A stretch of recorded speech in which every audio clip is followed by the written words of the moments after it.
দাদা আমার একটু মাথায় দিন পুলিশ দিয়ে। হ্যাঁ ঠিক আছে, সামনে মিথ্যা কথা বলে ডাকে যে আমার নামে তো আল্লাহ কেস এগুলো আছে। 3 বাচ্চার বাপ বাকিটা ধন্যবাদ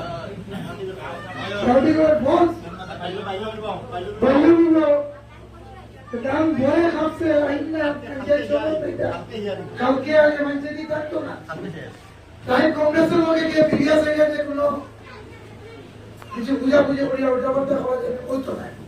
বিজেপি সরকার তার পঞ্চায়েতই বেশি দিন থাকতো না বেশি, এখানে অন্য কোনো পঞ্চায়েত।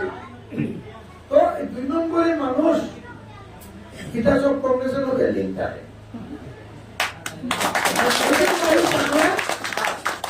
প্রধানমন্ত্রী আমার টাকা যাতে টাকা 20,000 লোয়া যায়, বিজেপির টাকা পেতে পারতো না, ভয় আছে। বিজেপির আমরা ইতালিয়া করে ইতালিয়া নিয়ে জেলা ঢুকাই দিয়া তাই পঞ্চায়েত করতাম।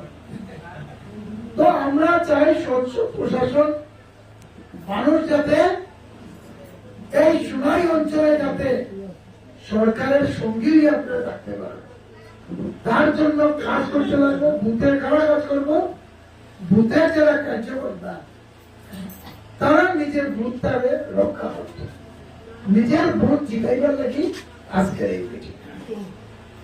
আমরা নিজের বুথটা জিতাইতাম। আমি আস্থা সময় চিন্তা করতাম আমার বুথে যারা যারা অনেক মানুষ কংগ্রেসের মিটিংও যায় আর বিজেপির মিটিংও যায়, যে মানুষ আপনারা কিনা হইব যে আমি তো আছি ভাই তোমরা লোকে, কিন্তু কংগ্রেস থেকে কিছু লইলে আপনারা এটা বিশ্বাস করেন না। এর ভোটটা কোন জায়গায় দেবো আপনি নিজেও বুঝতে পারবেন, নিজেও বুঝতে পারবেন। আমরা সচ্চা মানুষ লাগে, আমরা পিওর মানুষ রইব যারা ভারতীয় জনতা পার্টি এবং আমরা মিত্র দলের লাগে কাজ করি। আমাদের লক্ষ্য সুনাই সিট আমরা যাতে বিপুল ভাবে জয়ী হতে পারি, তার জন্য আমরা যারা কার্যকর্তা আমরা সবাই মিলে নিজের বুথকে আমরা রক্ষা করি।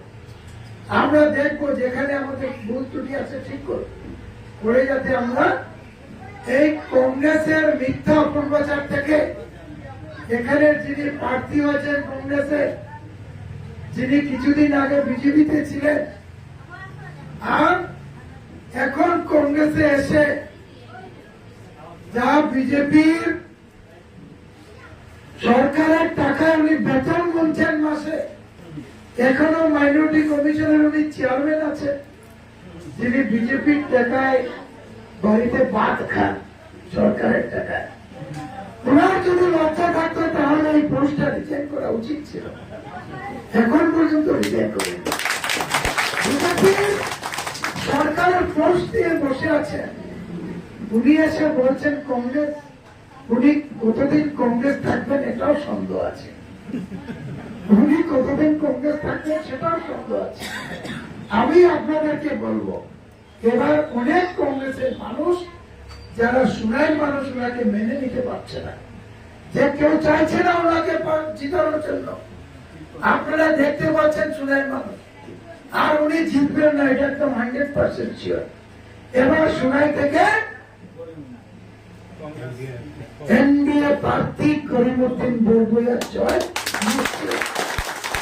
আমরা সরকার আসামে ভারতীয় জনতা পার্টির সরকার আসছে, প্রায় আমার কথা নয়, টিভিতে যত অ্যানালাইজ হয়েছে গত পরশুদিন ভারতবর্ষের বিভিন্ন চ্যানেলে এই কথাগুলো বলেছে, কিন্তু আমরা চ্যানেলের কথা নয়, আমাদের বিশ্বাস আছে। আর কাছাড় জেলায় আপনাকে বলবো কংগ্রেস একবার 7-0 হবে, আমরা 36 সিট জিতবো আর কংগ্রেস 0 হবে। আমি বলছি ডিস্ট্রিক্ট প্রেসিডেন্ট আমি দায়িত্ব নিয়ে বলছি কাছাড় জেলায় কংগ্রেস একটাও সিট জিততে পারবে না। আমি আপনাদের কাছে অনুরোধ করব যে আমরা সবাই মিলে ভারতীয় জনতা পার্টির কার্যকর্তারা আমরা সবাই এবার সুনাইতে হাতি চিহ্নে ভোট দিয়ে আমাদের প্রার্থীকে জিতাবো। আর বাকি যখন নির্বাচনে জয়ী হওয়ার পর অ্যালায়েন্স হবে, আমাদের এমএলএ হবে, যারা অরুণোদয় পাননি আপনারা অরুণোদয় পাবেন, মহিলা উদ্যোমিতা পাননি, আপনারা সবাই পাবেন।